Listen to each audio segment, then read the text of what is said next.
अगर आप एक मैकबुक यूजर और मैकबुक से डाटा ट्रांसफर करना चाहते हैं अपने एंड्रॉइड फोन में तो ये वीडियो आपके लिए। सबसे पहले अपने ब्राउजर में जाके आप टाइप करेंगे मैक ड्रॉइड, इसको ओपन करें। ये ऐप की अपनी वेबसाइट है।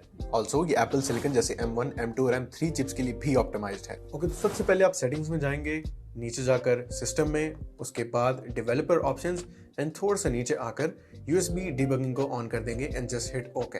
नेक्स्ट स्टेप में हमने केबल से एंड्रॉइड फोन को मैकबुक से कनेक्ट करना है। I am using USB type C to type C cable in this. आपके फोन में अगर ऑप्शंस डिस्प्ले होते हैं तो just go for file transfer. Once you see this option, इसको अलाउ पे क्लिक कर दें। आपने लॉन्च पैड में जाके अपनी ऐप को लॉन्च करना है एंड यू विल सी कि इट्स आस्किंग यू कि USB डिबगिंग मोड को आप एनेबल कर दें, जो हमने ऑलरेडी कर लिया। Just hit next. Now it wants to make sure कि आपका फोन आपके लैपटॉप से कनेक्टेड है कि नहीं। Just hit next. उसके बाद फिर से नेक्स्ट कर दें and you will see your device appear here. Just click on mount और अब आप देख सकते हैं गूगल पिक्सल 7 प्रो के नाम से एक डिवाइस शो हो रही है।